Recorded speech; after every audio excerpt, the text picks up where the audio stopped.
Olá, estamos aqui com o diálogo sobre o Dharma e o conceito védico do sacrifício para o nosso entendimento no dia de hoje.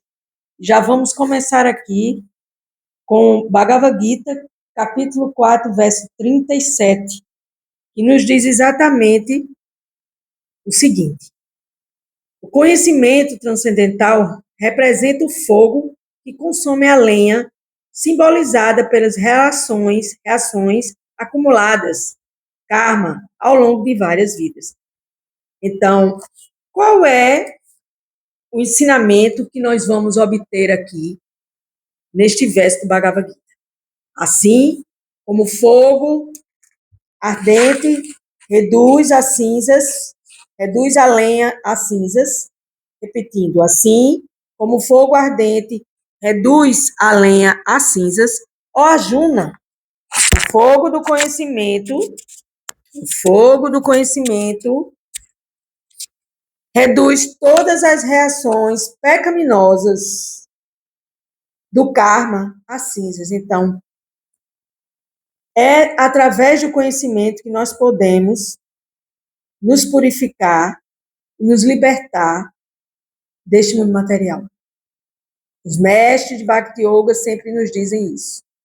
Através do conhecimento que leva a inteligência, ativa a inteligência por yoga, para que a gente possa se libertar desse condicionamento material.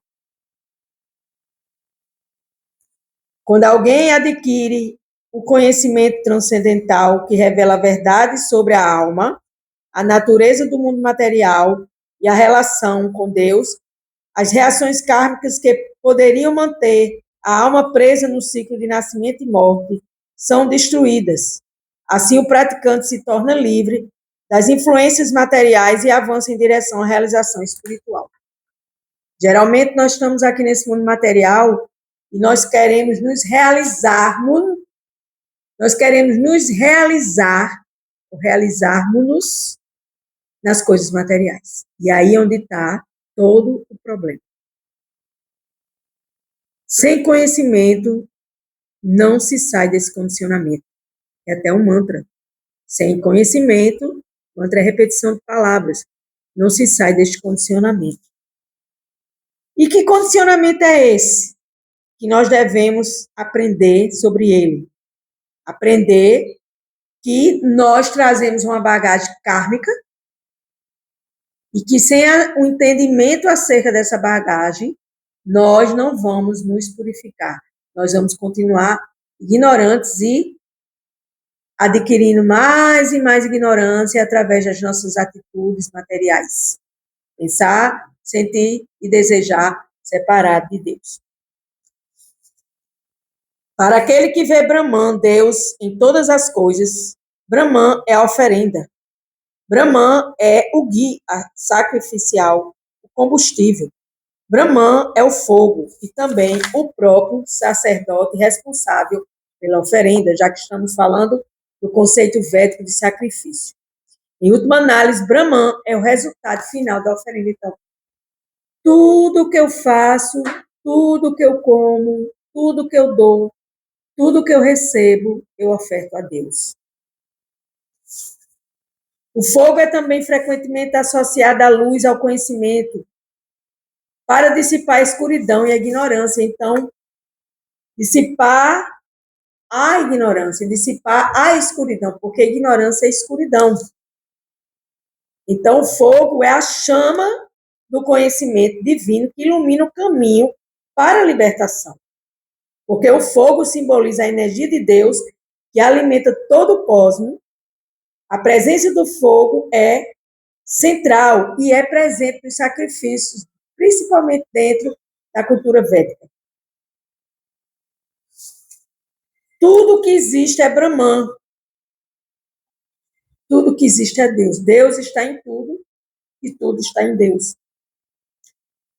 Como o sacrifício e a prática do desapego das ações pode levar a gente se autorrealizar espiritualmente, porque o nosso objetivo é a autorrealização espiritual e não o condicionamento material. Para aquele que alcançou a percepção de que tudo é Deus, todas as ações, objetos e processos são considerados divinos. Então, se eu vejo Deus aqui nessa fala, nessa leitura, então todo esse processo aqui de gravar esse vídeo, de estar lendo, de estar tendo respeito pelas escrituras, de estar tendo respeito pela fala da comunicação divina, por aquela pessoa que por acaso venha a ouvir esse vídeo, a ouvir essas palavras, tudo se torna divino.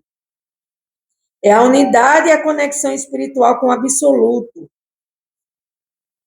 que traz todos os nossos esforços, que levam através de todos os esforços que nós fazemos e transformando a nossa vida como oferenda, como sacrifício a Deus.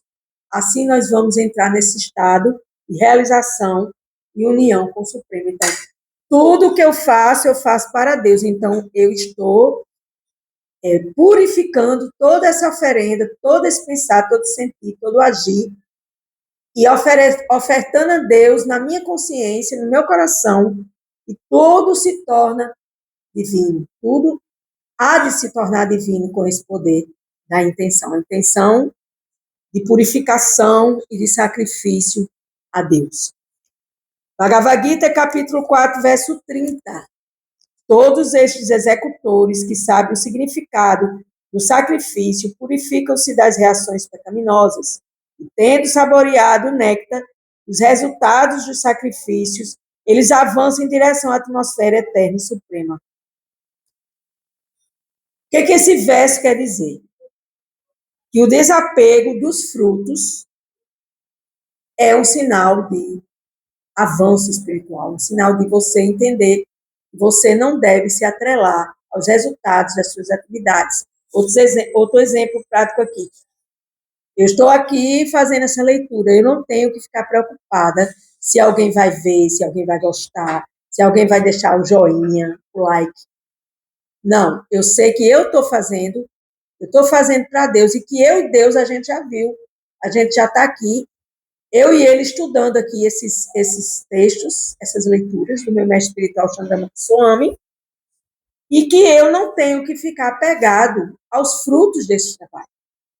Porque quando eu purifico essa ação com a intenção, com o voto de entregar a minha parte nessa execução, na execução das coisas materiais, eu já estou purificando e saboreando esse néctar. Por quê? Porque o néctar a mim não pertence.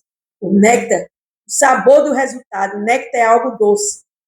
Dentro da filosofia védica, néctar não tem um significado. Néctar é tudo aquilo que se remete a Deus. Então, esse néctar dos resultados, eles estão na plataforma transcendental, não pertence mais à plataforma material. Então, se eu entrego os frutos do meu trabalho diariamente a Deus, então eu não tenho que me preocupar com o resultado, porque o que acontecer é da vontade de Deus, é o resultado de Deus na sua vida aqui e agora. É importante saber que mesmo nos dias de hoje, as pessoas, apesar de não possuir alguma referência, estão praticando verdadeiro sacrifício. O exemplo são aqueles que trabalham como voluntário em uma organização de caridade, não por reconhecimento ou benefício pessoal, mas pelo desejo sincero de ajudar os necessitados, e na visão deles são almas espirituais, parte integrante de Deus. Então, todos os projetos que tem para ajudar os nossos semelhantes, nós devemos fazer como oferenda a Deus e desapegar dos resultados. O ponto é desapego. Eu ofereço a minha ação como sacrifício. Por que sacrifício? Porque eu estou me empenhando, eu estou fazendo tudo com bastante amor e zelo, se é que sentimos dessa maneira. Principalmente se estamos com a intenção de fazer para Deus. De fato, quem compreende que o ato de servir aos outros é uma forma de servir a Deus, está, de certa maneira, executando um sacrifício sagrado. Está aqui a resposta. Através de suas ações, feitas com desapego, o indivíduo se purifica de suas reações kármicas, que são consequências negativas de suas ações realizadas de forma ignorante. Então, todo mundo precisa se purificar. Ninguém está aqui nessa terra porque é limpo, que é purificado, limpo, purificado e bonzinho, blá, blá, blá. Não. Nós temos que ofertar nossa vida para a purificação dos nossos karmas passados, nosso pensar, sentir e agir separado de Deus, da nossa ignorância, de nós não termos inteligência, de nós não interessarmos por estudar acerca do absoluto. Por que eu falo estudar? Porque a gente precisa ler, a gente precisa estudar, a gente precisa se interessar. Do contrário, você vai ficar estacionado exatamente onde você está. E onde é que você está? Você deve saber. Mesmo não sendo avançada em conhecimento espiritual, se uma pessoa doa parte de seus rendimentos para causas beneficentes e principalmente para pessoas ocupadas no verdadeiro serviço a Deus, sem esperar nada em troca, ela está praticando verdadeiro sacrifício. Que coisa maravilhosa!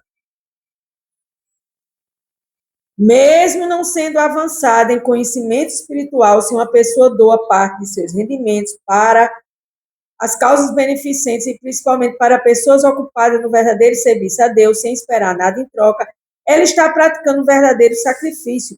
E por isso, suas impurezas acumuladas por comportamentos anteriores, motivados pelo egoísmo, serão eliminadas. Como você pode se purificar do seu egoísmo? Fazendo ações meritórias, ações que vão ajudar o próximo. Existem milhões de pessoas precisando da sua ajuda aqui, agora e já. É só você se concentrar e sair do egoísmo de só querer o seu salário só para si. Dizer, eu dei ali um dinheirinho ali, tá tudo certo. Só Deus é que sabe se tá tudo certo. Tal pessoa piedosa saboreia o néctar dos resultados dos sacrifícios e avança em direção à atmosfera eterna e suprema, que é a verdadeira atmosfera da nossa alma, a Rambra Masmi. Eu sou uma alma eterna, cheia de conhecimento, para sair do condicionamento e de bem-aventuranças em Deus e nada mais. O resto é ilusão. Experimentando a alegria e a paz oriunda de um serviço altruísta desinteressado.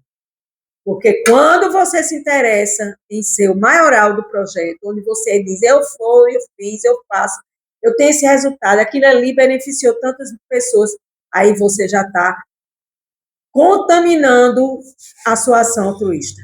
Porque você está apegado ao fruto dos resultados, e você está com a necessidade de ser o maioral da situação. Eu digo maioral por quê? Porque isso é falso prestígio. Então, devemos praticar atos de sacrifícios, caridades e penitências. E este não deve ser abandonado, mas sim executados. Sacrifícios, caridades e penitências. Não devem ser abandonados, mas sim executados. Na verdade, sacrifício, caridade e penitência purificam até grandes almas. Quem diz isso é Krishna, na Bhagavad Gita, capítulo 18, verso 5. Então, sem nada fazer, vivendo do seu egoísmo, vivendo apenas das suas coisas materiais, sem se preocupar nem um passo além de você, com o outro que está necessitado, sem levar conhecimento para esse outro necessitado, você vai continuar na ignorância e cheios de pecados, digamos assim, trocando em miúdos. No mundo material, o centro de todas as atividades é o sexo. E por isso este mundo material é chamado de Maitunya Agara.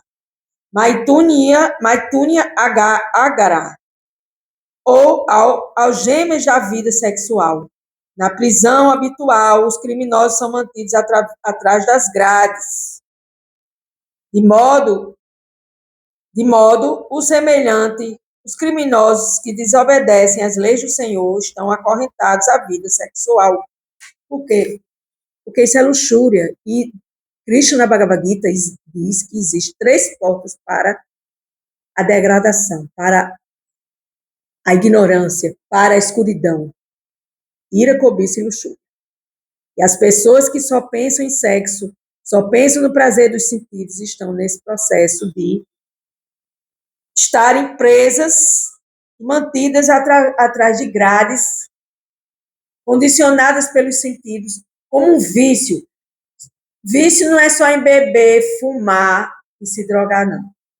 Aqui, Bhagavad Gita, como ele é, capítulo 3, verso 39, fala: Os criminosos são mantidos atrás das grades, de modo semelhante aos criminosos que desobedecem à lei do Senhor, estão acorrentados à vida sexual, ou seja, estão todos presos dentro dessas armadilhas que Maia nos proporciona. Por quê? Porque a luxúria é o reflexo pervertido do amor a Deus, que é natural a todo ser vivo, mas aí a gente quer luxúria com o outro, com as pessoas, com as coisas, e vira uma verdadeira confusão na vida dessa alma condicionada.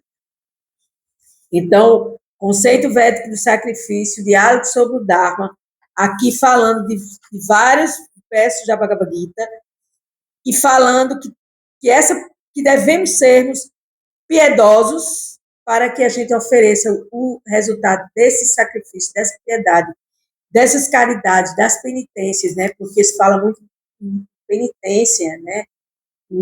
De algumas tradições religiosas, mas a gente não entende verdadeiramente como a filosofia védica nos diz que a gente tem que se tornar uma pessoa piedosa e saborear o néctar desse resultado, mas saboreando e entregando a Deus, porque só Deus pode nos tirar desse cativeiro terreno. Eu sou Ana Cláudia Chandra, aqui com diálogos sobre o Dharma, a lei que rege o universo e a ética de cada um, do meu mestre espiritual Chandramukha Swami, fazendo esse serviço para ele também, na leitura dos seus livros aqui, Luz e Espiritualidade. Gratidão.